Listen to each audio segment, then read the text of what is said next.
This is Doc Vader, the most powerful clinician in the galaxy. You are listening to the Inside the Boards podcast. The Force is severely strong with this one. Vader out. Welcome back, Boards Insiders. I'm your host, Elizabeth Beeman, and I've got another microbiology episode for you today as part of our Study Smarter series to get you prepared for Step 1. So let's get started. Our question today is, a 27-year-old man comes to the emergency department because of a fever. His past medical history is significant for HIV, which has not been well controlled in the past because of poor adherence to antiretroviral therapy. His temperature is 38.3 degrees Celsius or 101 degrees Fahrenheit. Pulse is 72 a minute, respirations are 16 a minute, and blood pressure is 120 over 80 millimeters of mercury.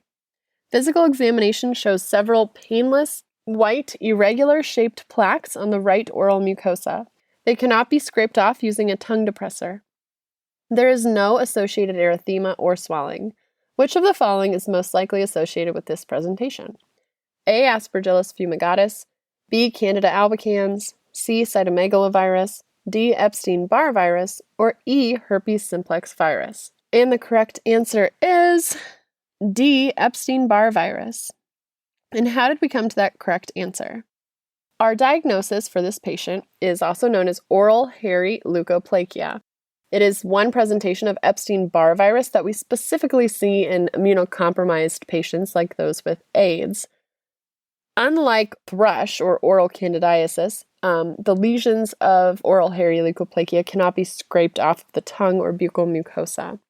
So this episode is a good time for us to talk a little bit more about HIV. What you need to know about HIV is that it is an enveloped RNA-type retrovirus that targets CD4 T cells and binds either CCR5 on macrophages in the early infection or CXCR4 on T cells in the late infection. You should know it's a single-stranded linear virus, and it contains a reverse transcriptase.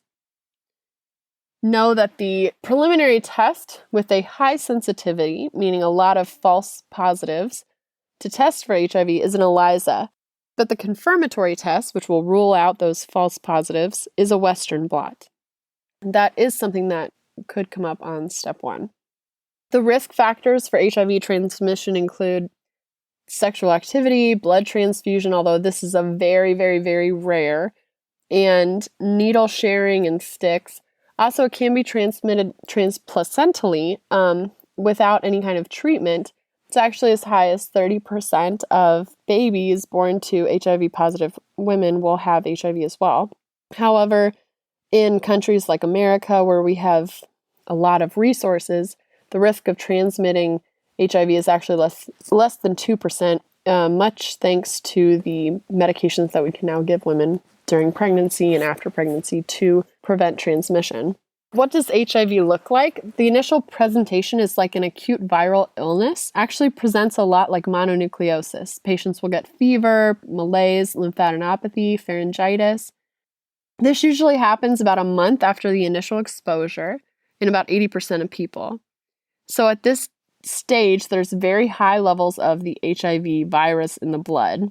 The viruses will spread to infect lymph nodes and macrophages, and the symptoms will eventually resolve. The viral load in the blood will decrease. However, the HIV will continue to replicate in the lymph nodes and peripheral blood. So then there's this latent period after the initial viremia. Can last for a median of about 8 years, in which you will not have any symptoms. Some people may have lymphadenopathy, but generally this is considered an asymptomatic kind of latent period.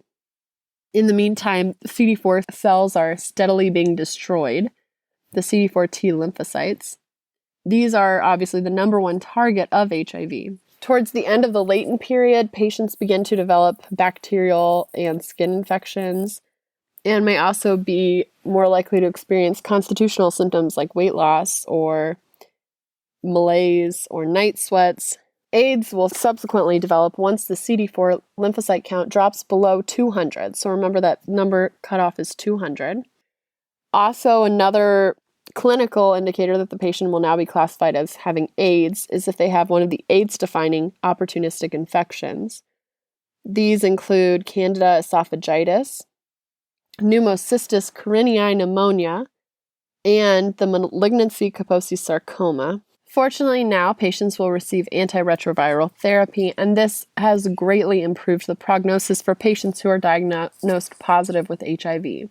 Most patients, if not given any kind of treatment, will die of AIDS within 2 years or an average of 2 years after the clinical definition of AIDS has been met, as far as having contracted an AIDS-defining illness or having a CD4 count below 200.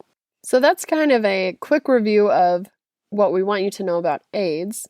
Let's go back to our question and figure out why those other answer choices were incorrect. Choice A, Aspergillus fumigatus.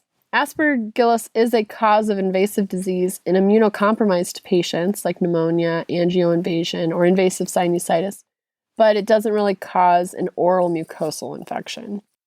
Not clinically going to be associated with a picture of this white plaque on the tongue. Candida albicans does cause white plaques on the tongue or oral mucosa, but as we discussed, that's going to be called thrush. It's oral thrush. It is definitely seen more commonly in immunocompromised patients, but we would be able to scrape that off the tongue. Again, hairy leukoplakia is caused by Epstein-Barr, can't scrape off the tongue, and that's really the big difference you're going to see in a clinical vignette. Cytomegalovirus can cause retinitis in HIV patients. Specifically, this happens if they have a CD4 count less than 50, very low. And cytomegalovirus can cause esophagitis, colitis, pneumonitis, and encephalitis, also in HIV patients. We're going to see this happening if the CD4 count is less than 100. Remember, CMV is associated with the cells that have the intranuclear inclusion bodies, or ALZI appearance. Choice D, Epstein-Barr virus, was the correct answer and does cause hairy leukoplakia. Epstein-Barr virus is an opportunistic infection that, like CMV, is associated with a CD4 cell count less than 100.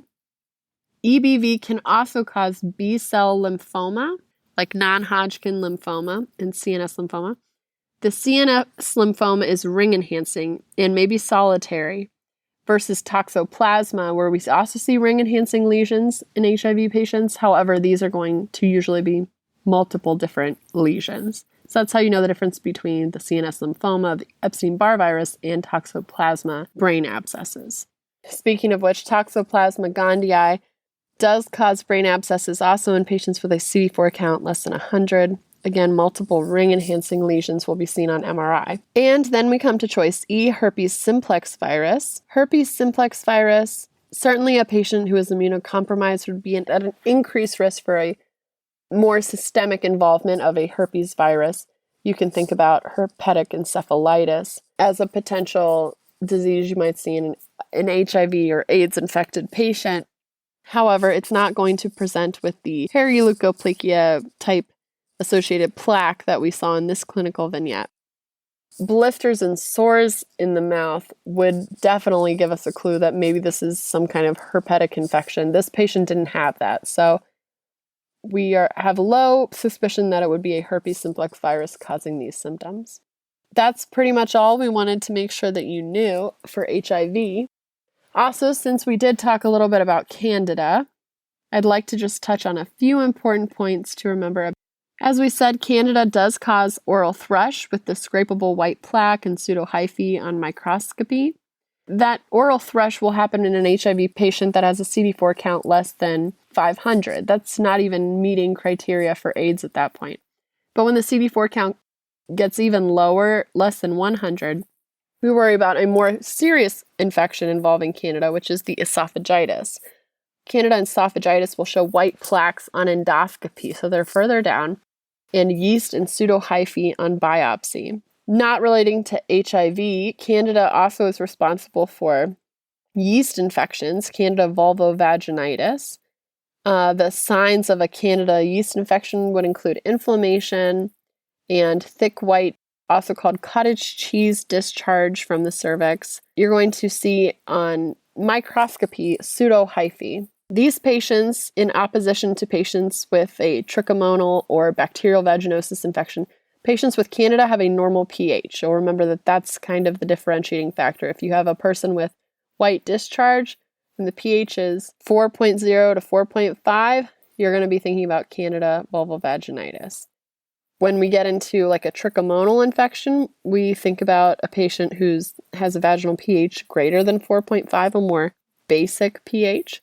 And we also think about that with a bacterial vaginosis, a more basic pH greater than 4.5. That's how we tell Candida vulvovaginitis from other similar appearing vaginal infections, if that's the only information we have. We can use amphotericin B to treat Candida infections for, say, treating the esophagitis complication of Candida and HIV. The azoles are also good at treating Candida. And that's pretty much all we wanted you to know about HIV and Candida. So that's our brief overview of those two infectious pathogens. Thank you for listening, and we will see you on the next episode.